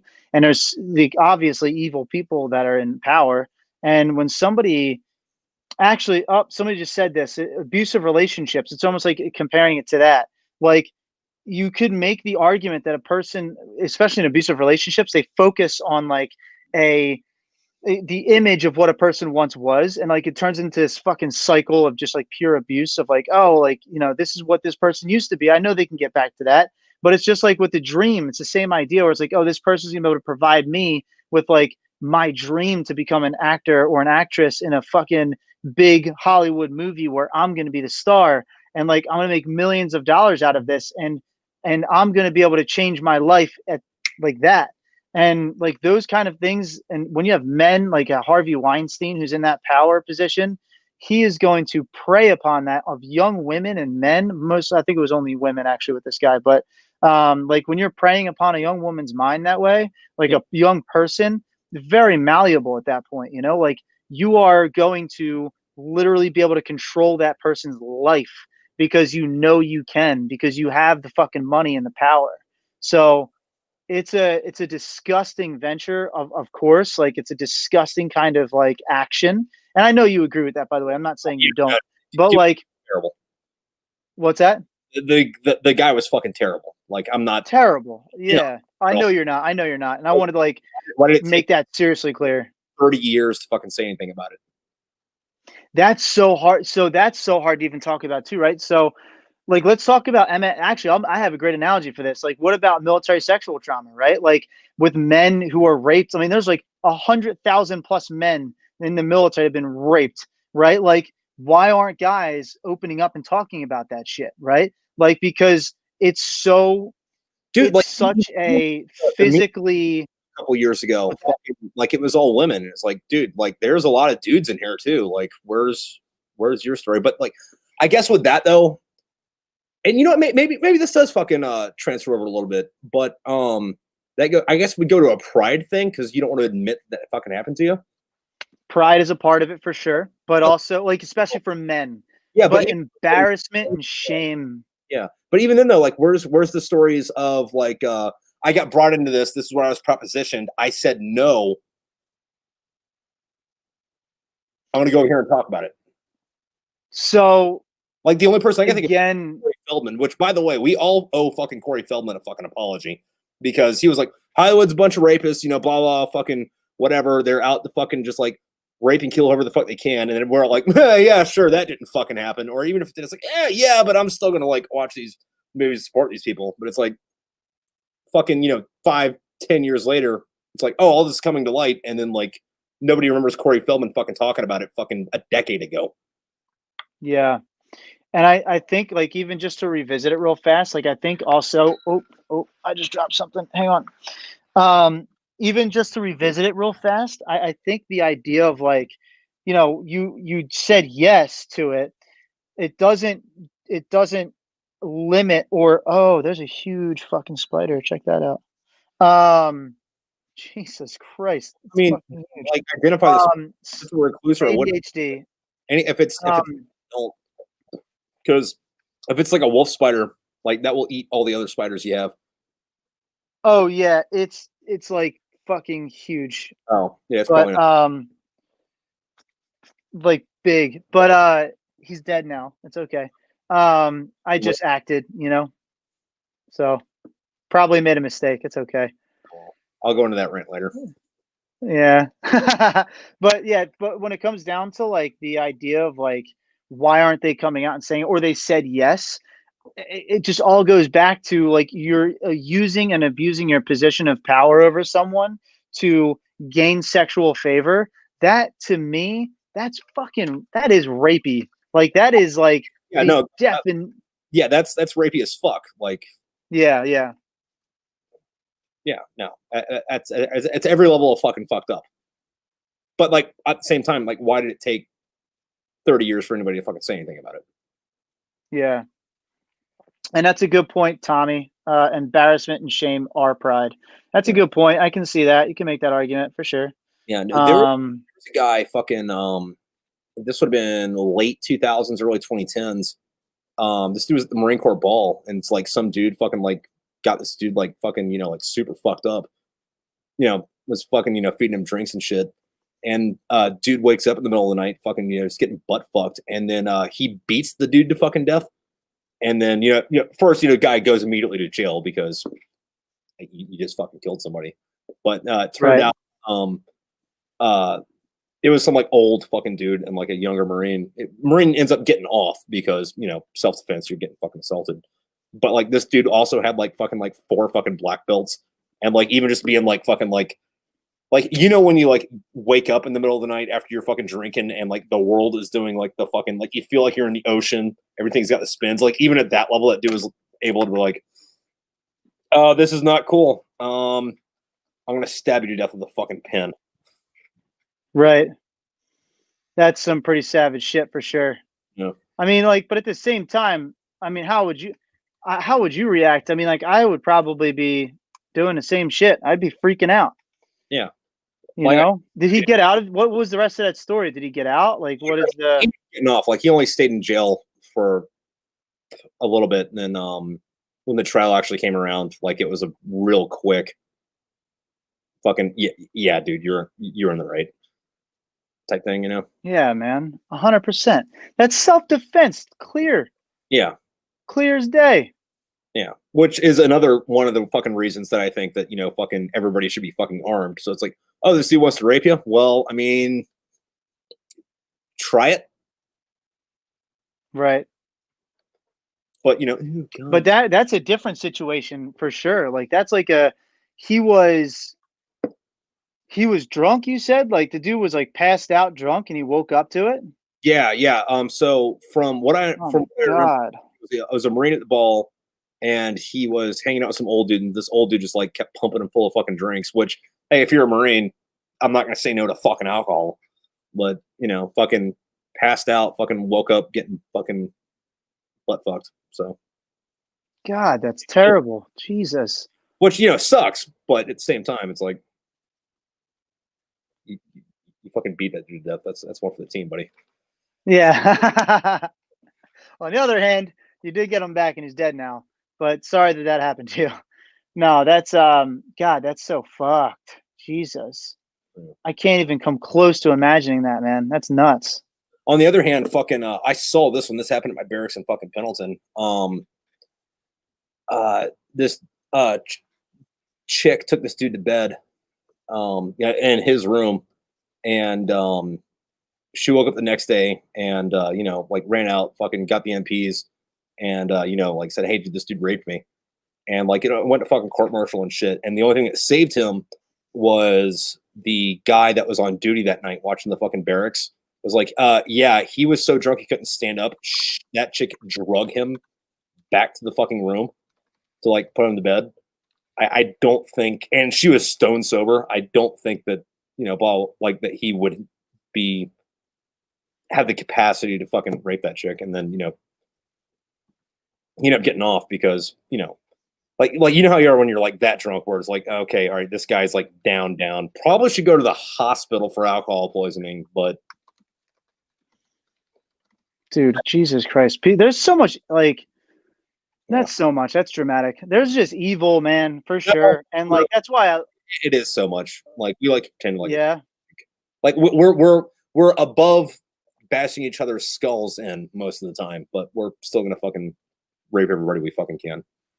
That's why I really do like the fact that I have any kind of background in like martial arts and like, wrestled since I was like 3 and shit. Like dude, just it's crazy, man. Like it's not crazy. It's not great. It's actually very understandable. We're fucking animals. We're still human. Like humans are animals, and I think we forget that. I'm a human being. I'm better than my dog. It's like shut the fuck up, man. No, you're not. Like you're not better than anything. You're just another animal. You're just smart. That's it. Like you're not even like even smart. What does that even mean? Like some of these like animal like cult like or species have better societal norms and societal rules intrinsically in them like Yeah. in their instincts than us. Like it actually, our intelligence sometimes is our greatest downfall, like 100%. So like, God, just like drives me crazy. Like, don't put yourself above anything. Like, So I like that's such a damning thing for humans. I think like when we put ourselves into this place of hierarchy and I'm better and whatever else, like it becomes decimating. It decimates your brain and people around you. But anyway, sorry, I'm off that soapbox. yeah, I forget who said it. This isn't my idea, but I think it's a good analogy. Where it's like human beings are smart, a person is fucking stupid. So like human beings, right? Fucking, we're working. We pretty much not got rid of AIDS, but like we can mitigate it, right? We put people on the fucking moon. We harnessed the atom. I'm gonna drop you off on a fucking island naked, and you can only get off when you build a fucking cell phone and call me to come get you. That's super fucking smart. Yeah, like human beings together, we can do all this shit. You, me, any other individual, dumb as fuck. Oh shit. Yo, I just got called out by the way. What do you mean? Somebody said I still want to hear James's list of 5. I don't see the comments till like I guess apparently fucking a little They're bit. right next to the. But They're yeah, right next to the private chat. what's your 5? What's your 5? I don't even fucking know, man. Formulate it now. First one that comes to mind. Adam Driver, I'll throw him in there. Okay, all right. Because he's cool. I love your argument for Keanu Reeves. I'll fight you for him.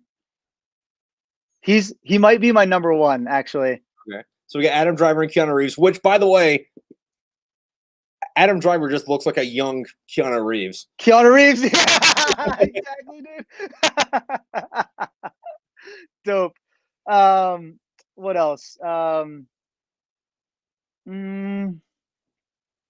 Kevin Hart. Okay, all right. He'll make me laugh a lot. Okay, all right, fair enough. Fucking humor is fucking important. It's so important, dude. He's so funny. Dude, and that works on you can make him laugh.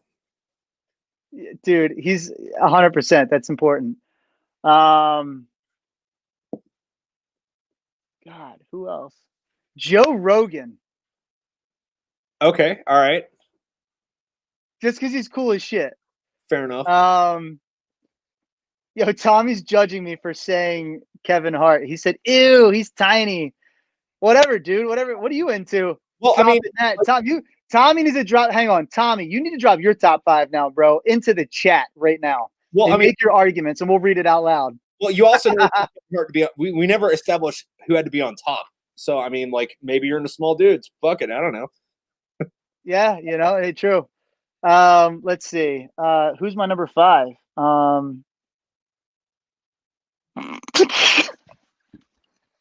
The first name that came to my head, I'm gonna say it because it's just funny. Theo Vaughn. Theo Vaughn. You know who that is? No. Oh fuck, he's a comedian, dude. He's so funny, bro. Oh, he's so funny. He's got like a mullet and shit. He's so funny, dude. He's hilarious. All right. Well, I've been. You gotta look up. You gotta look up Theo Vaughn. I'll look at it. Is it spelled the way I think it? Is it spelled the right way? Like TheoVaughn? GHN. Yep. All right, I'll look that up. No, but I was going to say this earlier. Like I've been meaning to say it earlier because we've been talking about comedians a little bit. 2 good ones that I would like on the underground circuit that I would say look up. One of them is this guy Dan Brady. A little bit biased because I was in Afghanistan with a guy. The dude's like up and coming, but he's got some good shit.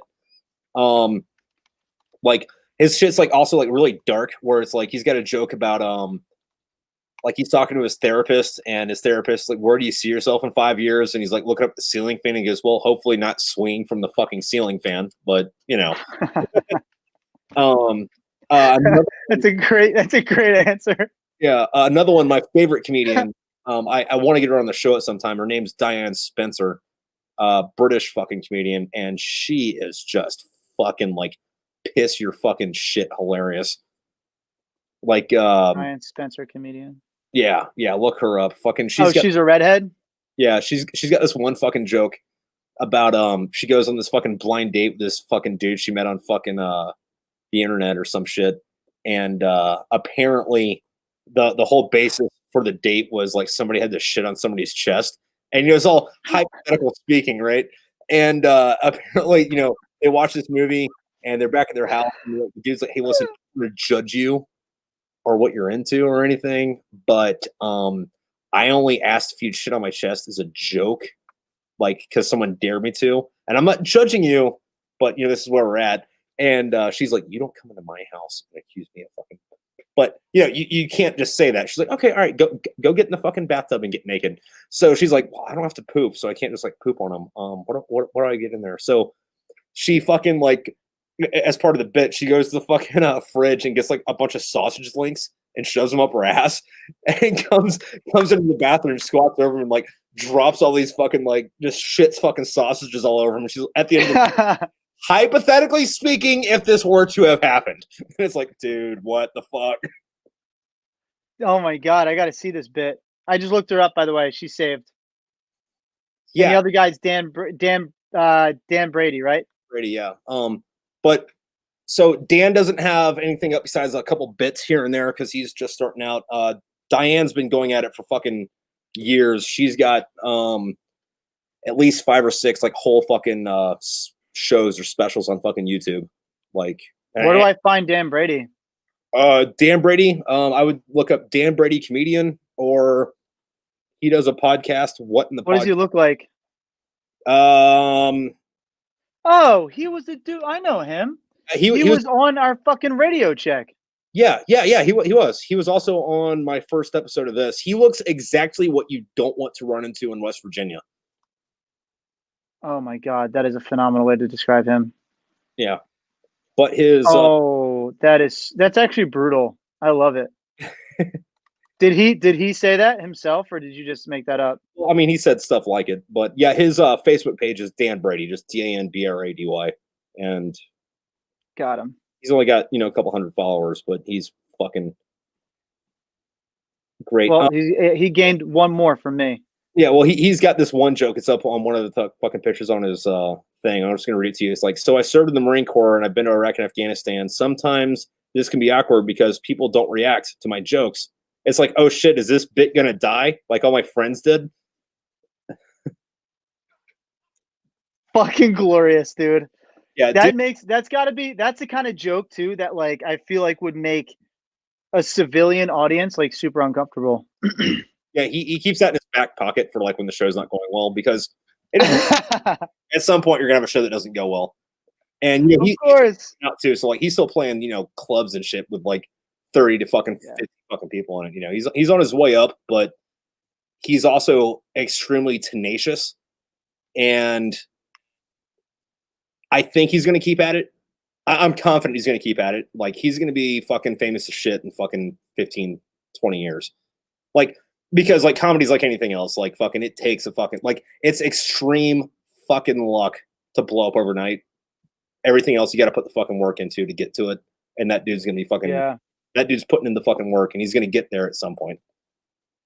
That's exactly what I feel like is with this too, right? Like we're getting more people are finding out about us and our mission and all that stuff, but it is all about the grind. Like we have the application out. We need to start getting the grants and stuff like that in the door and everything. But I was actually trying to almost avoid going after grants. I was trying to get more monthly donors, like just try to amass a bunch of like monthly donors so that we can keep control over how we actually run this nonprofit and like run the app itself. Because if we get too many outside influences, it could end up destroying everything we've built in terms of like the trust and like the brotherhood and like all that other shit that we're genuinely building here. Yeah. So like it's something that I am like not excited about, but we do have to go and get that funding because we have to feed ourselves. We have to feed the application. We have to fucking, build this thing to really help out more guys. But I feel like our culture is just so different, and it's just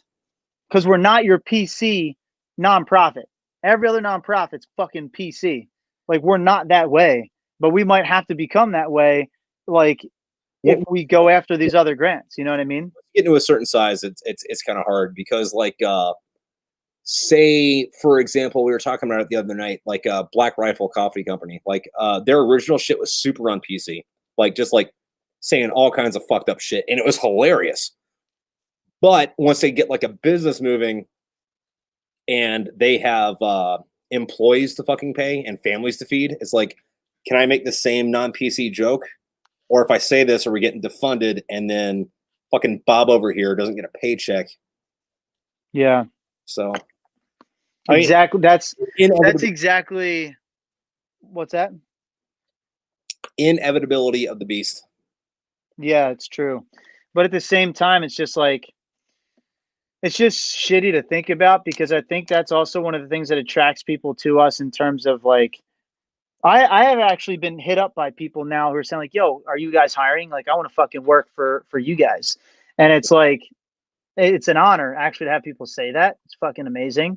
Because they can see that we really give a shit. And we really are trying to make a difference, but like, at the same time, they want to join us because they like our humor. They like, our culture, the brotherhood that we're building. Like they like that shit.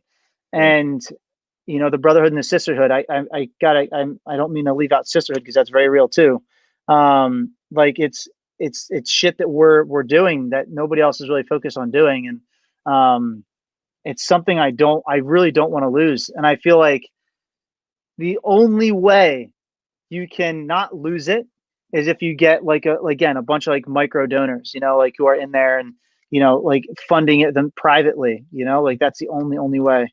Um, so that's definitely a challenge. I mean, like that Vet TV, like they're actually a great example of holy shit non-PC. You know what I mean? Like Dude, they're that's like great. I went to a couple of their recordings back when I was in California, and I was like, dude, you're not putting this on the internet, are you? You are? Dude, fuck the balls on that, man. yeah, like they're doing stuff different in terms of like when I came across when Dan and I came across like that actual company, I was like, oh fuck. I was like, dude, this is like basically how they're communicating is how we want guys to be able to communicate with each other on our app. Like that's what we want. We want that brotherhood shit on there, right? But at the same time, like they're able to do that because people are paying them monthly subscriptions, which is a monthly donation to us. Yeah. Like it's a monthly subscription that they're fucking paying to get these shows. Like for us, it's a hey, look, we have this social media that's just for military and first responders. You can fucking make it as fun as you want, but we just need your help to make sure that we can keep the doors open and improving it consistently and making it better. And that's the challenge that we run into because we're a nonprofit. I mean, we're bringing value. We wanted to, as a nonprofit, to bring value like a for-profit. It's just that it's the added benefit that hey, look, we're a fucking nonprofit. Um, I've actually had people who are saying to me now, like, you guys should just fucking be a for-profit company. I'm like, no, man, like that changes everything. That Yeah. changes like the fucking feeling of what this is, or I'm sorry, it's this side. What this is. Like it just changes everything. So no, we're not gonna fucking do that. Yeah. Because at the end of the day, it's not about the money, right? It's genuinely not. Yeah. It's about the people. And like, and for sure, do we want to hire people? Do we want to pay ourselves well so we can live comfortably and like love what we're doing and continue to put energy into this? Yeah, fuck yeah, of course we do. I will never hide from that shit, actually. We want to be a huge nonprofit. We don't want to be some fucking little like, oh, we're raising awareness about a number that's actually wrong. Like, no, it's not fucking 22, it's 20, right? Like the number, like look at the fucking numbers. They change, right? Like there's less fucking veterans out there. Anyway, um, like when I see shit like that, it just like drives me fucking bonkers. But we have big ambitions and goals and shit, and we're not gonna get there unless we fucking are paying people to drive it forward. You know what I mean? And of course, volunteers. I mean, it's gonna be a volunteer first driven nonprofit, like most are. But like at the same time, that's what the money's gonna go towards hiring good people, funding the applications, funding the mobile VFW like experiences, the mobile bases, which are basically like mobile VFWs that we want to fucking get all around the country so that guys can get out of their houses and like feel connected to something again. Like we need to do that kind of shit and we don't want to lose that culture. But the thing is that I think is also a positive. I'm like going on a rant right now about Project Refit. I don't even know why. Go on the rant. So like even like with that, like we recognize that I think we balance it well. We might not actually lose like our culture necessarily, like if we do get some grants. It's just that we might have to curse less because like we curse. I mean, like I literally, it's in my, like I don't know how not to. I curse eloquently. That's the way I think I curse. But and it's a part of us. It's a part of Project Refit. It's a part of like even veterans and shit too. I recognize like it's just like how I guess it's I guess it's because of I don't even know this like the culture. I have no fucking idea actually, but I'm not even gonna try to pretend like I do because I don't. It's just a thing that I like to do, and you guys like to do it, and fucking other people like to do it. First responders like to do it, whatever. So, but again, the culture is something that I really, really care about because I want a guy to show up to a mobile VFW or have us drive up directly to this truck and trailer, drive up directly to a dude's cardboard box house or apartment, have this dude come out and hang out with us and fucking know he's around a bunch of dudes that give a shit about him and he can be comfortable with and he won't be judged. Like that kind of like sentiment is powerful. Like that's super powerful. And I don't want to fuck with that energy. So On that, man. But on that, yeah. fucking we're coming up to the 2 hour mark, so give me I guess that would be your quick fucking Project Refit fucking thing. But after this, Yeah. I want you to go find this video on YouTube, which probably won't post up for an hour or so because of buffing time. And then on Facebook, and I want you to drop all the links to fucking everything. And in the meantime, for those listening, tell me now where we can find you. Cool. So projectrefit.us is our website. We're actually going to be launching out a new website soon, which is really exciting. It's going to look way better. And we actually worked with a nonprofit, HopeWorks. Thank you so much. They actually have a program too. They partner with us. We can actually send them vets if they want to learn how to code. So if you guys want to learn how to code and build websites and shit and like take a career in technology, hit us up. We got to connect. But anyway, you know, Facebook is just Project Refit. Look us up on Instagram, Project Refit, Twitter, Instagram. All of it's Project Refit. So that's it, man. Like it's as simple as that. You can Google search us, we'll pop up right away. You know, that's as simple as that. And this hat right here, this is one of the ways that we raise money. It's a fucking sick hat. American flag says no longer fight alone. Project Refit underneath it. We have the shooters on top of the American flag. It's sick fucking hat. So yeah, that's us, man. All right. Well, hey man, fucking thanks for being here, and Yes, good sir. talking to you, man. Fucking You're the dude, man. I fucking love this shit. You know I love you too, man. So you keep on grinding. I can't wait to see your shit blow up, man. Like, hopefully let's go. yeah. All right. It will, dude, for sure. Keep grinding. Yep. Everybody at home. Adios.